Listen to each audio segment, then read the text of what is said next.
Sige, didikit po natin ang ating sticker dito sa bahay jeep ni Ate. Ito lang siya. Oh.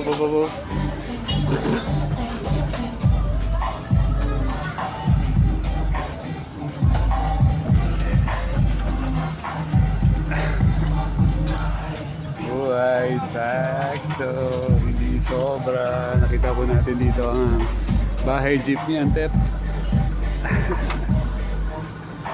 Ito yung isa pa nilang business. Yung kapet bahay. Amazing. So yan, part na po tayo ng buhay sakto sa bahay jeep ni Antep. First camper jeepney. Perfect.